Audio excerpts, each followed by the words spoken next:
Well, a lot of people are participating in Dry January, and we're here to help you stay on that track. Lead bartender Lexi Parker is in the COCO kitchen today with the mocktail of the week. Lexi, how are you? Good, thanks. How are you? I'm good. A lot of people, though, are doing Dry January because I feel like it's becoming a thing, Definitely.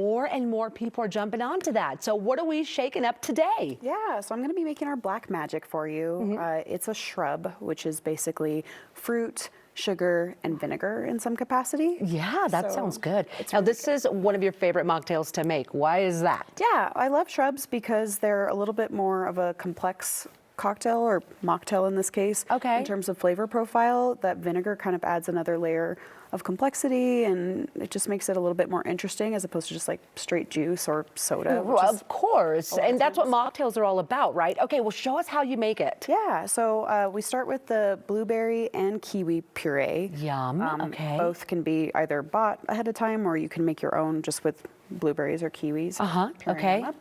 I have a rosemary simple syrup that we make in-house. I love this. I use it for everything. Yeah. Very simple, just rosemary steeped in sugar and water. Okay. Cooked on low a little bit. This is champagne vinegar. You can also use, I've used white balsamic vinegar in a shrub before. You can use Very nice. really whatever you want. And then lemon juice. And this Of one, course. since it's kind of still in that like holiday vibe, I have a little bit of clove. for Oh, the that's spice on it. awesome. Okay, so how would you make it? So super easy. All of this is basically thrown together in a pot and cooked on low for about 30 minutes. Oh, I see. And Okay. that kind of, so I have it all.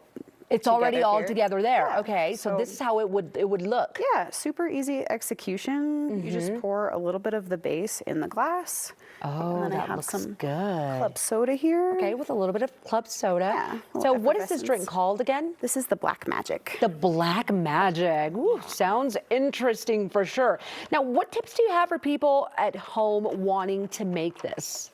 Honestly, I would say just start with your favorite fruit flavor profiles, Okay. and then just go from there. I mean, I love blueberry and kiwi, and I was like, let's throw a little bit of clove and You could certainly other make this fun at things. home, right? How Yeah. much vinegar goes into this? Not very much. So for the Okay. entire batch, which is about 5 liters or so, it's only 250 milliliters of vinegar. So Oh, so it's you just a got to little hint. watch it. It's just like a little hint. Yeah. Well, tell us more about how this is different from other zero-proof cocktails. Like, why is this one the one to get? Yeah, I mean, I think just like I was saying earlier, shrubs are just like kind of more interesting in general than just like a classic soda or just straight juice, which I think is a lot of times what mocktails used to be. And I think now bartenders are getting a little And more I love the creative. color. And yeah. you're right, bartenders are getting more creative because more people are asking for mocktails. Okay, and what does that one make? And you don't have to make it, but everything was the same one. Yeah, I'm sorry. This whole thing goes together in this. I'm and then, confused. This Yeah. one here. So that's another one of our mocktails right now. It's Oh. a house spiced apple cider. We do have a maple whipped cream layered over the top that we make as well. This is probably the one I would go for. It's so because it looks so good and perfect for the season and this time of year. What do you love most about creating mocktails? And have you also found yourself thinking up new things as they're becoming more and more popular? Totally, yeah. Yeah. I love being able to offer a zero-proof option for those who still want to go out and have a good time with their friends. I think they should be able to drink something that's just as sophisticated and fun as a regular cocktail. Yeah. So, yeah, it's really fun to get creative and just make some yummy stuff. You guys really do get creative. Okay, tell us more about Poka Lola, where you're located and your hours. When is the best time people can come out and enjoy a mocktail? Yeah, we're located right in the dairy block, so off of 18th and Wazi. We're open 7 days a week, usually starting at 3. We open a little earlier on the weekends, but yeah, we have live music every Sunday. Oh, and fun. It's a really fun spot. And if you haven't been to Dairy Block, you definitely want to go check it out because it is a ton of fun. All right, what would you say is the mocktail most people order?